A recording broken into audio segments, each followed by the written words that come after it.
Welcome back to another video friends. இந்த video பார்த்தீங்கன்னா நம்மளோட யூடியூப் சேனலில் வீடியோ பார்த்துட்டு நம்ம சப்ஸ்கிரைபர் வந்து ROG 5 சடனாக வந்து டெட் ஆகிருக்கு. ஸோ கம்ப்ளைண்ட் எடுத்து வந்து கொடுத்துருக்காங்க. நம்ம அது என்னன்னு பார்க்கலாம். தொடர்ந்து வீடியோ பாருங்கள். ஃபஸ்ட்டு இப்போ இதை நம்ம என்ன பண்ண போகிறோம், டிசியில் செக் பண்ண போகிறோம். ஓகே ஃப்ரெண்ட்ஸ், இப்போ நம்ம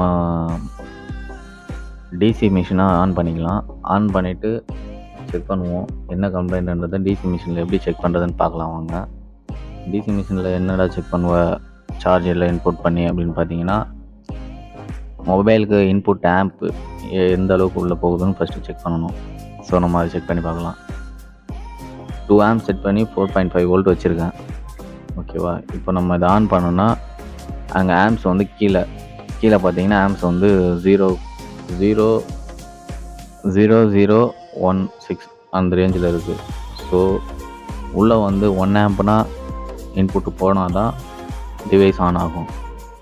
ஸோ 1 ஆம்ப் கூட உள்ளே இன்புட் போடலனா இது கம்பல்சரி CPU கம்ப்ளைண்ட்டாக தான் இருக்கும். ஸோ இதை நம்ம என்ன பண்ணுறோம், டிஸ்அசம்பிள் பண்ணுவோம். ஃபஸ்ட்டு நம்ம செப்பரேட்டரில் போட்டுடலாம். ஹீட்டில் செப்பரேட்டர் வந்து பார்த்திங்கன்னா 100ல் வச்சுக்கலாம். ஃபஸ்ட்டு இப்போ நம்ம டோர் ஓப்பன் பண்ணோம். இது ரொம்பவே திக்னஸ் கம்மியாக இருக்கும். பேக் டோரு கிளாஸ் வேறு. ஸோ உடஞ்சிச்சுன்னா ரொம்ப கஷ்டம். கிளாஸோட ப்ரைஸே ரொம்ப அதிகமாக வரும். ஸோ இதை நம்ம கேர்ஃபுல்லாக ஓப்பன் பண்ணிப்போம். ஐ திங்க் இது வெளியில் கொடுத்துருப்பாங்க. வெளியில் கொடுத்து தான் முடியாதுன்ட்டு தான் வந்திருக்காங்கன்னு நினைக்கிறேன். ஸோ நம்ம கண்டினியூவாக என்னென்னு பார்க்கலாம். ஓகே ஃப்ரெண்ட்ஸ், இப்போ ஒரு 5 மினிட்ஸாக 100 செல்சியஸ்லேயே செப்பரேட்டரில் நம்ம மொபைலை வச்சு எடுத்தாச்சு. ஓரளவுக்கு கையில் பிடிக்கிற அளவுக்கு வார்மாக இருந்தால் போதும். கையில் பிடிக்க முடியாத அளவுக்கு வார்மாக இருந்துச்சுன்னா நீங்கள் ரொம்ப ரிஸ்க் எடுக்கிறீங்கன்னு அர்த்தம். பேட்டரி டேமேஜ் ஆகிடும். ஸோ கையில் பிடிக்கிற அளவுக்கு வார்மோட நம்ம அதை எடுத்து தெரிக்க ஆரம்பிக்கணும். ஓகே ஃப்ரெண்ட்ஸ், இப்போ நம்ம என்ன பண்ணலாம், இந்த மொபைலை வந்து டிசமேபிள் பண்ணலாம். ஓகேவா, ஃபஸ்ட்டு நான் வந்து நல்லா ஃப்ளெக்ஸ் ஆகிற மாதிரி திக்னஸ் கம்மியாக இந்த மாதிரி பிளாஸ்டிக் எடுத்துக்கணும். நல்லா ஃப்ளெக்சிபிளாக இருக்கணும். ஸோ அது வந்து ஒரு சின்ன கேப்பை நம்ம உருவாக்கணும். அதில் கொடுத்து நீங்கள் ஃபுல்லாகவே கார்னர் ஃபுல்லாக பேஸ்டெல்லாம் ரிமூவ் பண்ணணும். இந்த டோர் பார்த்தீங்கன்னா நான் ரொம்ப ஈஸியாக ஓப்பன் பண்ணிட்டேன். நான் தான் சொல்லியிருந்தேன் உங்கள்கிட்ட. இது ஆக்சுவலாக வெளியே போயிட்டு தான் வந்திருக்கு, ரெடி பண்ண முடியலன்ட்டு. ரெண்டாவது அங்கே இருக்கிற ஸ்க்ரூஸ்லாம் சீல்டு வேறு கட் பண்ணி எடுத்துருக்காங்க. ஸோ நம்ம இப்போ ஓப்பன் பண்ணலாம். இதில் மேக்ஸிமம் பார்த்திங்கன்னா ஃபஸ்ட்டு நம்ம ஓப்பன் பண்ணோடனே செக் பண்ண வேண்டியது என்னென்னா, பேட்ரி செக் பண்ணணும். பேட்டரியில் என்ன வோல்ட் இருக்குது என்னன்ட்டு பார்க்கணும். ஸோ நான் அப்போவே சொல்லியிருந்தேன் உங்களுக்கு பேட்டரியும் ஃபுல்லாக ட்ரை ஆகிருக்குன்ட்டு. ஸோ நம்ம இப்போ ஓப்பன் பண்ணலாம். ஸ்க்ரூஸ்லாம் ரிமூவ் பண்ணிட்டேன். இப்போ ஒரே ஒரு ஸ்க்ரூ மட்டும் ரிமூவ் பண்ண முடியல. ஸோ அதை வந்து நம்ம கேர்ஃபுல்லாக ஓப்பன் பண்ணணும். த்ரெட்டு லாக் ஆகிருக்கும் உள்ளே வந்து செப்பரேட் ஸ்க்ரூவாக. அது டெக்னிக்கலாக ஓப்பன் பண்ணணும். ஓப்பன் பண்ணியாச்சு. இப்போ நம்ம அதை வந்து போர்டை மட்டும் வெளியே எடுத்து, இது வந்து பார்த்திங்கன்னா உங்களுக்கு சாண்ட்விச் போர்டு அப்படின்னு சொல்லுவாங்க, ஐஃபோனில் வரும். ஸோ இதுலேயும் கொடுத்துருப்பாங்க. ஆனால் இந்த சாண்ட்விச் போர்டு பார்த்திங்கன்னா ஈஸியாக டிசமேபிள் பண்ணுற மாதிரி தான் இருக்கும். ஒரே ஒரு ஜாக்லேருந்து ரிமூவ் பண்ணோன்னா போர்டு செப்பரேட்டாக வந்துடும். நம்ம என்ன பண்ண போகிறோம், mother board full dead. So நம்ம என்ன பண்ண போகிறோம், முதல்ல ஓப்பன் பண்ணி போர்டை தனியாக வெளியே எடுத்துருவோம். செக் பண்ணுறதுக்கு கொஞ்சம் ஈஸியாக இருக்கும். இப்போ போர்டு ஒவ்வொன்றா எடுக்கணும். ஃபஸ்ட்டு நம்ம வந்து கனெக்டர்லாம் ரிமூவ் பண்ணி விட்டுடலாம். ஃபர்ஸ்ட் ஆஃப் ஆல் நம்ம கனெக்டர்லாம் ரிமூவ் பண்ணும்போது ஸ்டீலில் யூஸ் பண்ணவே கூடாது. ஃபர்ஸ்ட் ஆஃப் ஆல் அந்த பேட்டரியோட கனெக்டர் ரிமூவ் பண்ணுற வரைக்கும் நம்ம ஸ்டீல், அதாவது ட்வீசரு அந்த மாதிரி எதுவுமே நம்ம யூஸ் பண்ணக்கூடாது. ஸோ அதனால தான் நான் நகத்தை வச்சு ஓப்பன் பண்ணிகிட்ருக்கேன். நம்ம வந்து அந்த பேட்டரியை ரிமூவ் பண்ணி விட்டதுக்கப்புறம் நம்ம ஸ்டீல் யூஸ் பண்ணிக்கலாம், அதாவது ட்வீசர்லாம் யூஸ் பண்ணலாம். இது வந்து மேலே இருக்க செப்பரேட்டாக வர போர்டு, சாண்ட்விச் போர்டில். ஸோ இதை நம்ம தனியாக ரிமூவ் பண்ணியாச்சு. ஒரு போர்டு தனியாக செப்பரேட் பண்ணியாச்சு. இப்போ இன்னொரு போர்டு எடுக்கணும். ஃபஸ்ட்டு மதர் போர்டில் இருந்த கனெக்டர் பார்த்திங்கன்னா ரொம்ப கம்மியாக தான் இருக்கும். மேக்ஸிமம் ஒரு 3 கனெக்டர் 3 அப்படி தான் கனெக்ட் பண்ணியிருக்கோம். ஸோ இப்போ கீழே இருக்க போர்டில் வந்து கனெக்டர் எக்ஸ்ட்ரா நிறையா இருக்கும். பார்த்திங்கன்னா சார்ஜிங் செக்ஷனு, ஸ்பீக்கரு, கேமரா, இதோட கனெக்ஷன்லாம் போகிறது கீழே தான் இருக்குது. அந்த போர்டு தான் மெயின் போர்டு, அதுதான் மதர் போர்டு. இது பார்த்திங்கன்னா சப் போர்டு கூட சொல்லலாம், மேலே இப்போ நம்ம கையில் வச்சுருக்கிறது. ஸோ இப்போ வந்து மெயின் போர்டை, நம்ம மதர் போர்டை ரிமூவ் பண்ணணும். அதுக்கு எல்லா ஸ்டெப்பையும் நம்ம டிஸ்கனெக்ட் பண்ணி விடணும். டிஸ்கனெக்ட் பண்ணும்போது கொஞ்சம் கேர்ஃபுல்லாக இருக்கணும். ஏன்னா ஸ்டெப்பு கட் ஆகிடும். ரெண்டாவது ஸ்ட்ரிப்பு ஜாயிண்ட் ஆகிற அந்த கனெக்டர் கூட டேமேஜ் ஆகும். அது வந்து கொஞ்சம் கேர்ஃபுல்லாக கனெக்டர் ரிமூவ் பண்ணும்போதும் சரி, ப்ளக் பண்ணும்போதும் சரி கேர்ஃபுல்லாக இருந்துக்கணும். ஓகே ஃப்ரெண்ட்ஸ், இப்போ மதர் போர்டு, அதாவது மெயின் போர்டை நம்ம வெளியே எடுக்கணும். நான் இதுக்கு ட்வீசர் யூஸ் பண்ணுறேன். சார்ஜிங் போர்ட்டுக்கு ஆப்போசிட் சைடில் சின்ன கேப் இருக்கும், அதில் கொடுத்து தூக்கணும். பொறுமையாக எடுத்துகிட்டோன்னா வந்துருச்சு. ஸோ இதெல்லாம் தெர்மல் பேஸ்ட்டு மேனுஃபேக்சரிங் அப்போ யூஸ் பண்ணது. இது ஃபுல்லாகவே ட்ரை ஆகிருக்கு. தெர்மல் பேஸ்ட்டு நம்ம ஒர்க்கு முடிச்சதுக்கப்புறம் தெர்மல் பேஸ்ட்டு வைக்கணும். ஃபஸ்ட்டு இது பேட்ரி செக் பண்ணி பார்க்கலாம். பேட்டரியோட பர்சன்டேஜ் பார்த்திங்கன்னா 0, ஃபுல்லாக ட்ரை. நான் சொல்லியிருந்தேன் அவங்கள்ட்ட பேட்ரி ட்ரை ஆகிருக்குன்னு. ஸோ பேட்டரியும் ஃபுல் ட்ரை. இப்போ நம்ம எப்படி செக் பண்ண போகிறோம்னு தெரியல. ஓகே, இப்போ நம்ம பேட்டரியும் ஃப்ரேம்லேருந்து எடுத்துக்கலாம். பேட்டரியை ஃப்ரேம்லேருந்து எடுக்கிறதுக்கு முன்னாடி ரொம்ப கேர்ஃபுல்லாக இருக்கணும். ஏன்னா பேட்டரியில் டபுள் சைட் டேப் போட்டு ஒட்டி வச்சுருப்பாங்க, மேனுஃபேக்சரிங் அது.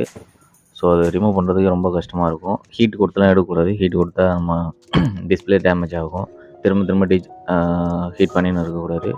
நம்ம என்ன பண்ணுறோம், 530 ஸ்ப்ரே யூஸ் பண்ணி நம்ம அந்த ஸ்ப்ரே தான் உங்களுக்கு ஸ்ப்ரே நீங்கள் யூஸ் பண்ணி தான் நீங்கள் பேட்டரி ரிமூவ் பண்ணுற மாதிரி இருக்கும். ஏன்னா அந்த க்ரிப்பு, அந்த ஸ்டிக்கரை வந்து ரிமூவ் பண்ணுறதுக்கு இந்த 530 கரெக்டாக யூஸ்ஃபுல்லாக இருக்கும். ரெண்டாவது முக்கியமான விஷயம் பார்த்தீங்கன்னா, பேட்டரி நீங்கள் ரிமூவ் பண்ணும்போது ட்வீசர் யூஸ் பண்ணக்கூடாது. அதே மாதிரி ஷார்ப்பாக இருக்க எதையுமே நம்ம யூஸ் பண்ணக்கூடாது. பேட்டரி வந்து சடனாக உங்களுக்கு ஃபயர் ஆகிடும். ஸோ அப்புறம் நம்ம கேர்ஃபுல்லாக இருந்துக்கணும். ஸோ இந்த மாதிரி ஃப்ளாட்டாக இருக்கிற டூல் நீங்கள் பேட்டரிக்கு கீழே கொடுத்து பொறுமையாக ஷேக் பண்ணி எடுக்கணும், அந்த க்ரிப்பு ஃப்ரீ ஆகிற வரைக்கும். இப்போ நம்ம பேட்டரி ரிமூவ் பண்ணியாச்சு, எந்த அளவுக்கு இருக்குது பாருங்கள். ஸோ இப்போ பேட்டரியை நம்ம என்னென்னு செக் பண்ணி பார்க்கலாம். ஃப்ரெண்ட்ஸ், இப்போ என்ன பண்ணலாம், பேட்டரி நம்ம செக் பண்ணி பார்க்குறோம். அகைன் பேட்டரி 0 தான். இன்னொரு பேட்டரி எடுத்து செக் பண்ணலாம், அதில் வந்து வேல்யூ இருக்குது. இந்த கார்ட்போர்டு மாதிரி இருக்க இந்த பீஸ் பார்த்தீங்கன்னா உங்களுக்கு battery booster. So battery connector நம்ம செக் பண்ணி பார்க்கலாம். பேட்டரியோட கனெக்ட் ஆகிற அந்த கனெக்டரு இந்த போர்டில் இருக்கா பார்த்தா இருக்குது. ஸோ நம்ம இதில் கனெக்ட் பண்ணி பூஸ்ட் பண்ணி பார்க்கணும். First of all same connector தான். ROG 5ல் மதர் போர்டில் என்ன கனெக்டர் இருக்கோ அதே இதில் இருந்துச்சுன்னா ஓகே, பேட்டரி எடுத்து கனெக்ட் பண்ணி நம்ம செக் பண்ணலாம். சார்ஜ் இன்புட் பண்ணும்போது உங்களுக்கு 0ல் வந்து உங்களுக்கு 3 வோல்ட் 5 வோல்ட்டாக இன்க்ரீஸ் ஆச்சுன்னா அது ஓகே, பேட்டரி குட்டு இன்க்ரீஸ் ஆகுது, யூஸ் பண்ணலான்னு அர்த்தம். ஸோ இது நான் செக் பண்ணதில் 5 வோல்ட் வரும் இந்த போர்டில். இந்த போர்ட்லேயே உங்களுக்கு 5 வோல்ட்டு அகைன் காமிக்குது. பேட்ரி வந்து பூஸ்டே ஆக மாட்டேங்குது. அதாவது எப்படின்னா, கனெக்ட் பண்ணும் போது உங்களுக்கு 0 ஃபுல்லாகவே ட்ரைனா 0ல் வந்து இன்க்ரீஸ் ஆகணும், ட்ரை காமிக்குது. ஆனால் உங்களுக்கு 5 வோல்ட்டிலே காமிக்குது. அதாவது இன்புட், பேட்டரிக்கு இன்புட்டே போனால் தான் உங்களுக்கு அது இன்புட் கரெக்டாக காமிக்கும். ஸோ நம்ம டிசியில் ட்ரை பண்ணி பார்க்கலாம். டிசியில் பவர் ஆன் டிசிலேயும் உங்களுக்கு பேட்டரி பூஸ்ட் பண்ணலாம், பேட்டரி பூஸ்ட் ஆகுதா பார்க்கலாம். இதை நம்ம வந்து 8 வோல்ட் மொபைல்ன்றனால, பேட்ரி 8 வோல்ட்ன்றனால 8 வோல்ட்டுக்கு செட் பண்ணிக்கலாம். ஓகே ஃப்ரெண்ட்ஸ், இப்போ பேட்டரியில் ப்ளஸ் மைனஸ் செக் பண்ணலாம். டிசியில் ப்ளஸ் மைனஸ் செக் பண்ணி நம்ம பேட்டரியை அந்த க்ரொக்கடைல் பின்னை பேட்டரியோட கனெக்டரில் பர்ஃபெக்டாக ஃபிட் பண்ணணும். இப்போ நம்ம டிசியில் செக் பண்ணி பார்க்குறோம், ப்ளஸ் மைனஸ் ஷார்ட் ஆகுது. ஸோ நம்ம தப்பாக வைக்கிறோம், கரெக்டாக வச்சு பார்க்குறோம், இப்பயும் உங்களுக்கு ஷார்ட் ஆகுது. ஸோ பேட்டரியே உங்களுக்கு ஃபுல்லாகவே ஷார்ட் ஆகிருக்கு. பேட்டரியும் ஷார்ட் ஆகிருக்கு. ஆக்சுவலாக பேட்டரியில் பிஎம்எஸ் இருக்கும், அந்த பிஎம்எஸ் ஷார்ட் ஆனால் தான் உங்களுக்கு பேட்டரி ஒர்க் ஆகாது. ஸோ அந்த பிஎம்எஸும் ஷார்ட் ஆகிருக்குன்னு தான் நினைக்கிறேன். எந்த இடத்துல வச்சாலும் மாற்றி வச்சாலும் உங்களுக்கு ஷார்ட் ஆகிட்டே தான் இருக்குது. ஸோ நான் என்ன பண்ண போகிறேன், டைரெக்டாக பேட்டரியோட க்ரொக்கடைல் பின்னை நான் கனெக்ட் பண்ண போகிறேன். அதை பார்த்தீங்கன்னா தெரியும், ப்ளஸ் மைனஸு. அதில் உங்களுக்கு டைரெக்டாக பேட்டரியை பூஸ்ட் பண்ணுறேன். ஸோ இப்போ நம்ம வந்து மதர் போர்டு ரீபாலிங் ஒர்க் ஆரம்பிக்கலாம். இதெல்லாம் வந்து தெர்மல் பேஸ்ட்லாம் க்ளீன் பண்ணிக்கலாம். க்ளீன் பண்ணிவிட்டு ஸோ அதை ரிமூவ் பண்ணிவிட்டு, அந்த ஐசி ரிமூவ் பண்ணி ரீபாலிங் பண்ணி நம்ம அதே ஃபிக்ஸ் பண்ணணும். அந்த ஒர்க்கு நான் பண்ணிவிட்டு உங்களுக்கு நான் வீடியோ கண்டினியூ பண்ணுறேன். ஸோ ஒர்க்கு இப்போ பார்த்தீங்கன்னா ரீபாலிங் ஒர்க்கு நான் முடிச்சுட்டு சைடில் இருக்க ஷீல்டெல்லாம் கட் பண்ணுவாங்க நிறைய பேர். நான் உங்களுக்கு ஷீல்டை கட் பண்ணாமலே நான் பக்காவாக பண்ணி கொடுத்துருக்கேன். பிகாஸ் நான் ஷீல்டு கட் பண்ணேன்னா உங்களுக்கு அதில் இருக்க லைன்ஸ் எல்லாம் கட் ஆகிடும். மதர் போர்டில் கீழே டவுனில் லைன்ஸ்லாம் வரும், அதுவும் வந்து சேர்ந்து ஒரே டைமில் கட் ஆகிடும். ஸோ அது நமக்கு பிரச்சனையாகிடும். இப்போ ரீபாலிங் ஒர்க்லாம் முடிஞ்சு இப்போ நம்ம என்ன பண்ணணும், மதர் போர்டை கனெக்ட் பண்ணி பார்க்கணும், ஆன் ஆகுதா இல்லையான்ட்டு செக் பண்ணி பார்க்கலாம். அப்புறம் முக்கியமாக ஒன்று சொல்லணும், ஐசி ரீபாலிங்க்கு ரொம்ப யூஸ்ஃபுல்லாக இருக்கிற ஒரு பொருள் இதுதான். பார்த்தீங்கன்னா மெக்கானிக்கோட ஸ்டாண்டு. இந்த ஸ்டாண்டில் வச்சு தான் நான் ஐசி ரீபாலிங் பண்ணேன். ஸோ நம்ம இப்போது மதர் போர்டை மொபைல் ஃப்ரேமோட கனெக்ட் பண்ண போகிறோம், டிஸ்பிளேவோட கனெக்ட் பண்ணி செக் பண்ண போகிறோம். பேட்ரி அசம்பிள் பண்ணி வச்சுருக்கேன் அந்த பிளேஸில். ஸோ மதர் போர்டை இப்போ நம்ம மெயின் போர்டை கனெக்ட் பண்ணலாம். ஃப்ரெண்ட்ஸ், ஐசி ரீபாலிங் ஒர்க் பார்த்தீங்கன்னா சம்டைம் ஃபெயிலியர் ஆகிடும். இது ஃபெயிலியர் ஆகிருக்காது நான் நம்புகிறேன். நம்பிக்கையோடு நான் தெர்மல் பேஸ்ட் போட போகிறேன். தெர்மல் பேஸ்ட்டு பார்த்தீங்கன்னா அனாபாண்டோட தெர்மல் பேஸ்ட்டு. ஸோ நான் ஏன் இப்போ அதை அப்ளை பண்ணுறேன்னா உங்களுக்கு ஃபர்ஸ்ட்லேயே சொல்லியிருந்தேன். இப்போ ஐசி ஒர்க் பண்ணதுக்கப்புறம் பழைய ஐசி அந்த ஐசிக்கு மேலே இருந்த தெர்மல் பேஸ்ட்டே பார்த்தீங்கன்னா ரொம்ப ட்ரைனாக இருந்துச்சு. இப்போ நான் கொடுக்குற தெர்மல் பேஸ்ட் பார்த்தீங்கன்னா ரொம்பவே அந்த ஒரு மாதிரி இருக்கும். அது எப்படி சொல்கிறதுன்னு தெரியல, பார்த்தீங்கன்னா தெரியும். ஸோ அதை நம்ம எல்லா இடத்துலையும் அப்ளை பண்ணி விட்டுறோம். ஐசி மேலே 2 ஐசியும் அப்ளை பண்ணிடுறோம். அது பக்கத்துலேயே பார்த்தீங்கன்னா பவர் ஐசி கூட இருக்குது, அதுக்கும் நம்ம அப்ளை பண்ணி விட்டுறணும். ஸோ இது நான் அப்ளை பண்ணுறது பார்த்தீங்கன்னா உங்களுக்கு 1 இயர் வரைக்கும் இந்த தெர்மல் பேஸ்ட் வந்து அதோட ஒர்க் என்னவோ அது கரெக்டாக பார்க்கும். ஸோ இப்போது மெயின் ஐசிக்கு நான் தெர்மல் பேஸ்ட் வைக்கிறேன், அந்த இடத்துல தான் மெயின் ஐசி இருக்குது. இந்த ஷீல்டு வந்து நம்ம தொலைக்காமல் வச்சுக்கிறது ரொம்பவே பெஸ்ட்டு. இந்த ஷீல்டு இருந்துச்சுன்னா தான் உங்களுக்கு தெர்மல் பேஸ்ட்டு கொடுத்ததுக்கு ஒரு யூஸ்ஃபுல்லாக இருக்கும். ஸோ அந்த ஷீல்டுக்கு மேலே இருக்க தெர்மல் பேஸ்ட்டையும் க்ளீன் பண்ணிவிடுவோம். க்ளீன் பண்ணிட்டு டிஸ்பிளே உள்ளே இருக்க தெர்மல் பேஸ்ட்டையும் க்ளீன் பண்ணுவோம், அதாவது டவுன் சைடில். இது ரெண்டையும் க்ளீன் பண்ணிட்டு இந்த பிளேஸில் நம்ம திரும்பவும் மேலே இன்னொரு கோட்டிங் வந்து தெர்மல் பேஸ்ட்டு கொடுத்தோம்னா உங்களுக்கு வந்து சேஃப் தான். பிகாஸ் மதர் போர்டு ஒர்க்கிங் வந்து நல்லாயிருக்கும், ஹீட்டை வந்து அப்சர்வ் பண்ணி வச்சுக்கோ இந்த தெர்மல் பேஸ்ட்டு. ஸோ நம்ம இதுலேயும் அப்ளை பண்ணிக்கலாம். இந்த பிளேஸில் நான் அப்ளை பண்ணிவிட்டு உங்களுக்கு மதர் போர்டு அதுக்கப்புறம் நம்ம அதில் அசம்பிள் பண்ண போகிறோம். ஓகே ஃப்ரெண்ட்ஸ், இப்போ நான் மதர் போர்டு அசம்பிள் பண்ண போகிறேன். இது கொஞ்சம் கஷ்டமாக தான் இருக்கும். மதர் போர்டு அசம்பிள் பண்ணும்போது சார்ஜிங் கனெக்டர் கரெக்டாக அந்த பிளேஸில் உட்காராது. ஸோ அது கரெக்டாக பார்த்துக்கணும். 2வது ஸ்ட்ரிப்லாம் வந்து கட் ஆகிடக்கூடாது நம்ம அசம்பிள் பண்ணும்போது, அதையும் கேர்ஃபுல்லாக பார்த்துக்கணும்.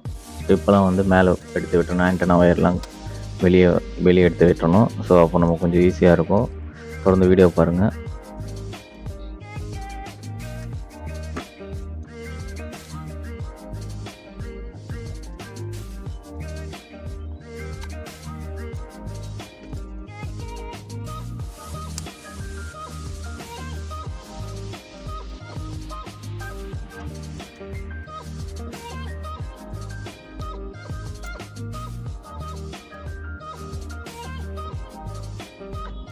இந்த போர்ஷனில் நான் என்ன பண்ணிகிட்ருக்கேன்னா ஒரே வேலையை திரும்ப பண்ணிகிட்ருக்கேன். அது என்னன்னு பார்த்தீங்கன்னா நெட்வொர்க் ஆண்டனா.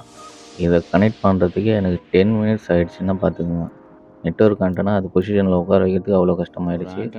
ஸோ இப்போ வந்து சாண்ட்விச் கூட இப்போ 2 போர்டையும் நம்ம கனெக்ட் பண்ண போகிறோம். இந்த கனெக்டர் தான் கீழே இருக்க அந்த பேஸோடு போயிட்டு கனெக்ட் ஆகும். ஸோ அதுக்கு முன்னாடி எல்லா ஸ்டெப்பு கனெக்ட் பண்ணியாச்சு. கீழே இருக்க போர்டில் கனெக்ட் பண்ணி ஸ்டெப்பெல்லாம் கனெக்ட் பண்ணிட்டு இப்போ போர்டு மேலே இருக்க செப்பரேட் போர்டை அதில் நம்ம கனெக்ட் பண்ணுறோம். கனெக்ட் பண்ணினதுக்கப்புறம் நம்ம டிசியில் கனெக்ட் பண்ணி செக் பண்ணணும். ஸோ மோஸ்ட்லி இது ஒர்க் அவுட் ஆகும் தான் நான் நம்புகிறேன்.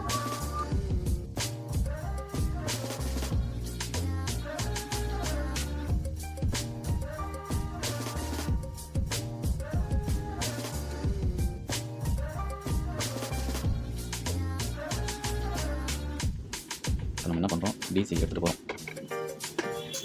டிசிக்கு எடுத்துகிட்டு வந்து வைக்கிறோம். வைக்கிறோம் கேபிள் எழுதுறோம். 9 வோல்ட்டில் இருக்குது. இங்கே வந்து ஆப் எவ்வளோ இருக்குது, 2.3 ஆம்ப் இருக்குது.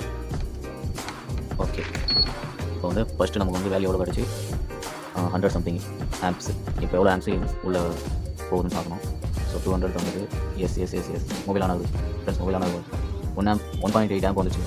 கண்டிப்பாக டிஸ்பிளே வந்திருக்கும்னு நினைக்கிறேன், பார்க்கலாம். எஸ், டிவைஸ் ஆனில் இருக்குது. ஓ சூப்பர் டிவைஸ் ஆன் ஆகிடுச்சு.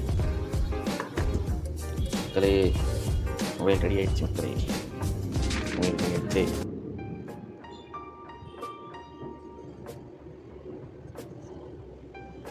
ஓகே ஃப்ரெண்ட்ஸ், சக்ஸஸை பார்த்தோன்னே கொஞ்சம் உணர்ச்சி வசப்பட்டுட்டேன். ஓகே, இப்போ பார்த்தீங்கன்னா மொபைல் ஆன் ஆகுது. பட் பார்த்தீங்கன்னா பேட்ரி தான் உங்களுக்கு சார்ஜ் ஆகலை. பேட்ரிக்கு இன்புட்டு, அதாவது அந்த பேட்ரியோட பிஎம்எஸ்லேருந்து பேட்ரிக்கு இன்புட்டு போகலை. ஸோ அதுதான் இப்போ கம்ப்ளைண்ட்டு. ஸோ மொபைலை நம்ம ரெடி பண்ணியாச்சு. பேட்ரி எப்படி இந்த மாதிரி ஆகிருக்குன்னா, சடனாக உங்களுக்கு வந்து பேட்ரி இஷ்யூவும் வந்திருக்கலாம். இல்லைன்னா அந்த உங்களுக்கு ரேம் அப்செட் ஆனதுனால கூட அந்த பேட்ரி ஃபுல்லாக ட்ரைன் ஆகும். உங்களுக்கு எந்த மொபைலாக இருந்தாலும் ரேமில் கம்ப்ளைண்ட் இருக்குன்னா கண்டிப்பாக பேட்ரி ஃபுல் ட்ரைன் ஆகிடும் சீக்கிரமே. ஸோ அது அதை வச்சு நம்ம கெஸ் பண்ணிக்கலாம் உங்களோட ரேம் ஐசி தான் கம்ப்ளைண்ட் ஆக போகுதுன்னு. ஓகே ஃப்ரெண்ட்ஸ், வீடியோ ஃபுல்லாக பார்த்ததுக்கு ரொம்ப தேங்க்ஸ். வீடியோ பிடிச்சிருந்தால் லைக் பண்ணி ஷேர் பண்ணி சப்ஸ்கிரைப் பண்ணுங்கள். நெக்ஸ்ட் வீடியோ உங்களுக்கு எப்படி வேணுமோ கேட்டிங்கன்னா அது மாதிரி போஸ்ட் பண்ணுறேன். பாய்.